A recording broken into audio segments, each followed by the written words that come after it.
Welcome back to our channel అండి. ఎలా ఉన్నారండి అందరూ? ఏం చేస్తున్నారు? నిజంగా అసలు అన్ఎక్స్పెక్టెడ్గానే ఈ మధ్య వీడియోస్ అనేటువంటి సరిగ్గా పోస్ట్ చేయలేకపోతున్నాను. సో సారీ అండి. అండ్ ఇంకో 2-3 విషయాలలో కూడా సారీ అడగాల్సి వస్తుంది. అయితే నేను చెప్పాను కదా ప్రీవియస్ వీడియోలో, నేను ఇట్లా యాక్చువల్లీ ఈరోజు టైం బాగుంటే నేను తిరుపతిలో ఉండేదాన్ని, అంటే ట్రావెలింగ్ చేస్తుండేదాన్ని. కానీ కుదరలేదు. 2-3 అడిగారు కూడా, అక్క మాకు అదే రోజు అంటే లక్కీ డిప్లో మాది కూడా వచ్చింది. 30th రోజే మాకు, కాకపోతే వేరే టైమింగ్స్లో ఇచ్చారు. 7 ఆలోపు ఇచ్చారు, మీకు 9 to 11 అని అన్నారు కదా. మీకోసం మేము వెయిట్ చేస్తాం అక్క, నైట్ అయినా కూడా మీరు చెప్పండి ఎక్కడ ఉంటారో, మిమ్మల్ని కలుస్తాము అని చెప్పేసి అన్నారు. నిజంగా ఎంత హ్యాపీగా అనిపించింది తెలుసా. యాక్చువల్లీ ఇంకా మనకు తిరుపతిలో దర్శనం అవ్వడానికి చాలా టైం పడుతుంది కదా. ఎంత టైం ఇచ్చినా సరే మనము నడుచుకుంటూ వెళ్ళి దర్శనం అయిపోయి మళ్ళీ రిటర్న్ వచ్చేసరికి చాలా టైర్డ్ అయిపోతాము. అయినా కూడా మీకోసం మేము వెయిట్ చేస్తాము, 11 అయినా పర్వాలేదు మేము వెయిట్ చేస్తాము అని అన్నారు. చూడండి, థ్యాంక్ యూ సో మచ్ మా. ఇంత లవ్ అండ్ ఇంత అభిమానం, అసలు నిజంగా నేను చాలా గ్రేట్గా ఫీల్ అవుతాను. కొన్నిసార్లు ఇట్లా పెద్దవాళ్ళు ఇట్లా చెప్తా ఉంటారు కదా, నువ్వు ఎన్ని అనుకున్నా సరే, ఎవరైనా సరే, ఇప్పుడు మనం ఏదన్నా పుణ్యక్షేత్రానికి వెళ్ళాలనుకున్నప్పుడు నువ్వు ఎన్ని అనుకున్నా కూడా అక్కడ దేవుడికి ఆయన దర్శనం నీకు ఇవ్వాలి అని అనిపిస్తేనే, ఆయనకు నిన్ను చూడాలి అని అనిపిస్తేనే మనం వెళ్ళగలుగుతాము. నువ్వు ఎన్ని టికెట్లు బుక్ చేసుకున్నా ఏం చేసుకున్నా సరే అసలు అవ్వదు, ఆయన అనుకుంటేనే అవుతుంది ఏదైనా అని చెప్పేసి అంటే నేను నిజంగా నమ్మలేదు. అయితే ఈసారి నేను చెప్పాను కదా, మేము వైకుంఠ ఏకాదశి రోజు, యాక్చువల్లీ ఈరోజు పండగ కదా, ఈ రోజే మాకు దర్శనం టికెట్ దొరికింది. నేను ఎంత లక్కీ అని చెప్పేసి అనుకున్నాను. అంటే ఇవన్నీ వచ్చేసినాయి, అన్ని పాజిటివ్ సంకేతాలే ఉన్నాయి కదా. వెళ్తానని అనుకున్నాను, కానీ నా టైం బ్యాడ్ లక్. నాకైతే కుదరలేదండి, వెళ్ళలేదు. ఇంకా చాలా అంటే చాలా బాధపడ్డాను. యాక్చువల్లీ నెక్స్ట్ మంత్ అంటే జనవరిలో కూడా నేను చెప్పాను కదా, పొంగల్కి మేము 14వ తారీఖు నాడు వెళ్తున్నాం అనమాట. అప్పుడు మాకు 4 o'clock ఉందన్నమాట దర్శనము. సో ఇంకా అప్పుడు ఉంది కాబట్టి ఇంకా ఇప్పుడు వెళ్ళలేకపోయినా నేను అంత ఎక్కువ బాధపడట్లేను. కానీ ఉత్తరద్వార దర్శనం, వైకుంఠ దర్శనం అనేటువంటిది చాలా అదృష్టము. పండగ రోజు దొరకడం అనేటువంటిది ఇంకా గొప్ప అదృష్టము. నాకైతే ఈరోజు అని కాదు, నార్మల్గా నాకు ఇంకా కుదరదు, నేను వెళ్ళలేను అని అన్నప్పుడు నిజంగా అసలు ఇలాంటి స్టేట్మెంట్స్ పెద్దవాళ్ళు చెప్పినప్పుడు నేను అసలు నమ్మేదాన్ని కాదు. ఏముందిలే, ఎక్కడికన్నా వెళ్ళాలనుకుంటే టికెట్లు బుక్ చేసుకుంటే వెళ్ళిపోతుంది, అన్నీ చూసుకొని డేట్స్ అవన్నీ చూసుకొని మనం టికెట్లు తీసుకొని వెళ్ళిపోతే అయిపోతుంది అని అనుకున్నా. కానీ అస్సలు అవ్వదు, ఆయన రప్పించుకుంటేనే అవుతుంది. ఎవరైనా సరే, పుణ్యక్షేత్రాల దేవతనైనా దేవుళ్ళైనా సరే, ఎవరైనా సరే రప్పించుకుంటేనే అవుతుంది. అంత ఈజీగా అవ్వదు. నువ్వు టికెట్లు బుక్ చేసుకున్నా సరే, రానుపోను టికెట్లు, రూమ్స్ ఎన్ని బుక్ చేసుకున్నా సరే కొన్నిసార్లు క్యాన్సిల్ అవుతాయి లాస్ట్ టైంలో. సో నాది అదే జరిగింది. ఇంకా నేను మిమ్మల్ని కలవలేనుమా. చెప్పాను కదా ఈరోజు అన్ని బాగుంటే ఈరోజు నేను తిరుపతికి ట్రైన్లో ఉండేదాన్ని, ఎందుకంటే నైట్ కదా, మార్నింగ్ వెళ్ళిపోదాము. మా పిల్లల్ని కూడా యాక్చువల్లీ నేను మా అమ్మ వాళ్ళ ఇంట్లోనే ఉన్నాను ఇన్ని రోజులు. నిన్న సాయంత్రమే వచ్చాను. అమ్మ వాళ్ళ ఇంట్లో 2 పిల్లల్ని వదిలేసి నేను మా హస్బెండ్ వెళ్దాం అనుకున్నాం. అంటే నైట్ కదా మాకు దర్శనం, అంటే టికెట్ అంటే దర్శనం టైమింగ్స్ మాకు నైట్ ఇచ్చారు కదా, 9 to 11. సో ఆ టైంలో మేము నడిచి అక్కడ దాకా వెళ్ళి పిల్లల్ని ఇబ్బంది పెట్టడం ఎందుకు నైట్ పూట, మళ్ళీ దగ్గులు జనం అట్లా వచ్చింది అనుకోండి, మళ్ళీ నెక్స్ట్ వీళ్ళకి ఎగ్జామ్స్ ఉన్నాయి అని చెప్పేసి మేము ఇద్దరం వెళ్దాం అనుకున్నాం. మొత్తానికి మాకు కూడా కుదరలేదన్నమాట. సో చాలా అంటే చాలా బాధపడుతున్నాను నేను. కానీ ఒకటే సంతోషం, మళ్ళీ నెక్స్ట్ పొంగల్కి వెళ్తాము అన్న ఒక్క దాంతో మళ్ళీ దానికైనా చూడాలి, ఇంకా ఆ దేవుని దయ, ఇంకా బాధ పెట్టద్దు, మేము వెళ్ళాలి అని అనుకుంటున్నాను గట్టిగా ఈసారి. ఇంకా మా పిల్లలు అయితే స్కూల్కి వెళ్ళిపోయారు. ఇంకా అసలైతే వాళ్ళ పండగ కదా ఇస్తారేమో అనుకున్న సెలవు, ఇవ్వలేదు. ఇంకా 2 days అయితే మా పిల్లలకి పోయిందనమాట. ఇంకా ఇప్పుడు కూడా పోతే ఎందుకు అని చెప్పేసి ఇంకా నేను వచ్చేసాను. ఇంకా ఈరోజైతే ఒక విషయం షేర్ చేయాలండి. నార్మల్గా కొన్ని కంపెనీస్లో ఎట్లా అంటే, ఇప్పుడు మెటర్నిటీ లీవ్ తీసుకొని చాలామంది హౌస్ వైఫ్స్ ఏం చేస్తారంటే, ఇంకా పిల్లల్ని చూసుకునేటందుకు పెద్దవాళ్ళు ఎవ్వరు లేక పిల్లల్ని పెంచే ఈ టైంలో ఒక 4-5 years వరకు వాళ్ళు అసలు జాబ్కి చేయలేరనమాట. పిల్లలు స్కూల్కి వెళ్ళే వరకు కొంచెం వాళ్ళ పనులు వాళ్ళు చేసుకునేంత వరకు, పిల్లలు అంటే వాళ్ళు పెద్ద పెరిగే వరకు తల్లులకైతే కొంచెము ఏమంటారు, ఒక 4-5 years అయితే కెరీర్ గ్యాప్ అనేది వస్తుంది. సో ఆ కెరీర్ గ్యాప్ ఉన్న హౌస్ వైఫ్స్ని ఎంకరేజ్ చేయడం కోసం, ఉమెన్ ఎంకరేజ్ చేయడం కోసం కొన్ని పెద్ద కంపెనీస్ అయితే డ్రైవ్ కండక్ట్ చేస్తూ ఉంటాయి. సో ఈ విషయం నాకు తెలుసు. కానీ నేనేంటిదంటే, నా పిల్లలు ఇంకా చిన్న పిల్లలే కదా, వాళ్ళని అంటే స్కూల్ టైమింగ్స్ కూడా 4కి వస్తారండి వాళ్ళు. ఇప్పుడు నా ఆఫీస్ టైమింగ్స్, నా పిల్లల స్కూల్ టైమింగ్స్ అసలు సెట్ అవ్వవు. నేను ఇంకా ప్రతిరోజు నాకు జర్నీలోనే అయిపోతుంది. వెళ్ళడానికి 2.5 గంటలు, రావడానికి 2.5 గంటలు. ఇంకా నాకు 5 గంటలు జర్నీలోకే పోతే నేను ఇంకా వర్క్ చేసేది ఎప్పుడు.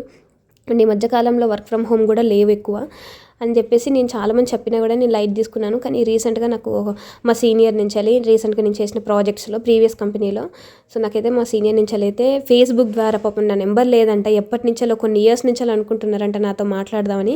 లాస్ట్కు ఇంకొక తెలిసిన ఒక కొలీగ్, నాతో వర్క్ చేసిన కొలీగ్, అంటే నాలాగా జూనియర్ లాగా, అయితే ఆ కొలీగ్ ద్వారా తెలుసుకొని నన్ను ఫేస్బుక్ ఐడి అయితే తెలుసు అని చెప్పేసి, అంటే నాకు ఫేస్బుక్ ద్వారా నేను అసలు ఫేస్బుక్ కూడా ఓపెన్ చేయను. ఒక 2-3 నెలల క్రితం ఉన్నదనమాట మెసేజ్. ఈ మధ్యకాలంలో నేను అసలు ఫేస్బుక్కే ఓపెన్ చేయట్లేను, మెసేజెస్ అవన్నీ చూడడము. సో చూస్తేను ఇంకా తెలిసిందనమాట. సార్ అంటే పేరు పెట్టే పిలుస్తాము, ఎంత లీడ్ అయినా కూడా, మేనేజర్ అయినా కూడా కంపెనీస్లో, సాఫ్ట్వేర్ కంపెనీస్లో వాళ్ళని సార్ అని అట్లా మనం పేరు పెట్టే పిలుస్తాం కదా.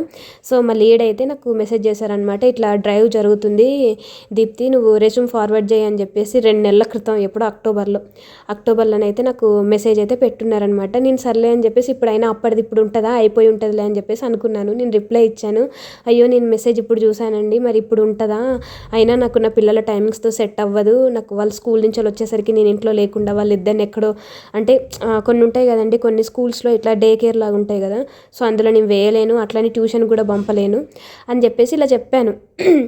చెప్పేసి అంటే కూడా అట్లేం లేదు అని చెప్పేసి వెంటనే పాపం రెస్పాండ్ అయ్యారు. వితిన్ 2-3 అవర్స్లోనే పాత రెజ్యూమ్ ఏమైనా ఉంటే అది నాకు ఫార్వర్డ్ చేయనన్నారు. యాక్చువల్లీ నా దగ్గర ల్యాప్టాప్ లేదు, ఎప్పటిదోనండి. నేను 2017 అక్టోబర్లో నేను మెటర్నిటీ లీవ్లోకి వెళ్ళిపోయాను.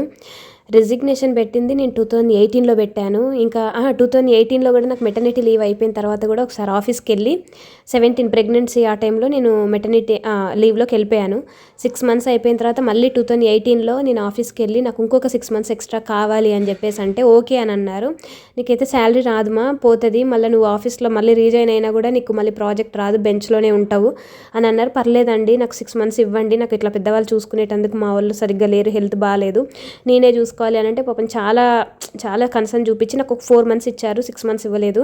సో అట్లా 2018 అయిపోయింది. మళ్ళీ 2019లో మళ్ళీ నేను కన్సీవ్ అయ్యాను. ఇంకా అప్పటికి మళ్ళీ జాయిన్ అయ్యే సిచ్యువేషన్ లేకుండే. ఇంకా నేను కన్సీవ్ అయిన వెంటనే మా ఊరికి వచ్చేసాను.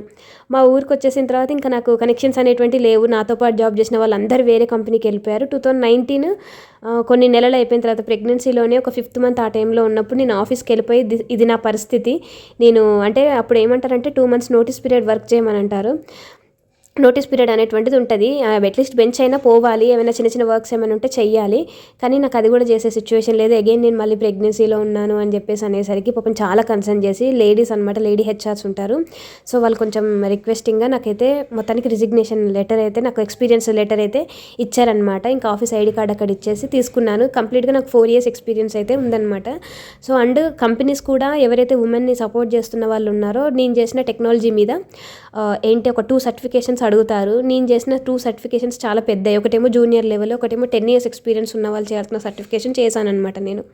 సో ఇప్పుడు ఆ సర్టిఫికేషన్ ఉన్న వాళ్ళని అడుగుతున్నారు. సో ఇప్పుడు ఫస్ట్ జూనియర్ లెవెల్ సర్టిఫికేషన్ అనేటువంటిది అవసరం లేదు. పెద్ద అంటే 10 years ఎక్స్పీరియన్స్ ఉన్న సర్టిఫికేషన్ ఎవరైతే రాసారో ఉమెన్, అట్లాంటి వాళ్ళు ఉంటే కావాలి అని కంపెనీస్ అడుగుతున్నారంట. సో ఇంకా మా లీడ్కి తెలుసు కదా, ఆయనతో వర్క్ చేసినప్పుడే నేను ఆ సర్టిఫికేషన్ కూడా రాశాను. 98% ఏమో వచ్చిందండి. 92 అనుకుంటాం. 98 ఫస్ట్ దానికి వచ్చింది, సెకండ్ దానికి 92 వచ్చింది. సో ఇంకా వాళ్ళు ఎక్స్పెక్ట్ చేస్తున్నారనమాట, నువ్వు ఎప్పుడైనా సరే, నువ్వు అది రిఫరల్ డ్రైవ్ కిందనే, నువ్వు ఎప్పుడైనా సరే నువ్వు టైం చెప్పు, ఒక 1 weekలో నీకు కాల్ వస్తుంది, నువ్వు రెజ్యూమ్ ఫార్వర్డ్ చేసిన వెంటనే అని చెప్పేసి అన్నారు. నేను దానికోసమే ప్రిపేర్ అవుతున్నా. యాక్చువల్లీ నా దగ్గర ఒక్క బుక్ కూడా లేదు.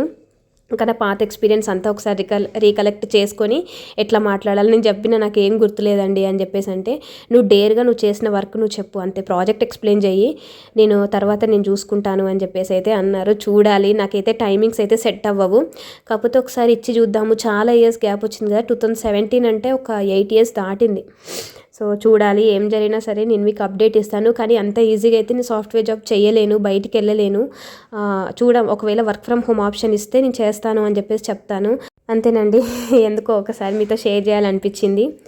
ఈ వీడియో కానీ మీకు నచ్చినట్లయితే ఒక చిన్న లైక్ చేయండి. చాలామంది ఛానల్ని సబ్స్క్రైబ్ చేసి చూడట్లేరండి. ఛానల్ని సబ్స్క్రైబ్ చేసి పక్కనే ఒక హై బటన్ ఉంది కదా, హై బటన్ క్లిక్ చేయండి. Thank you. అంతేనండి, ఉంటాను, బాయ్.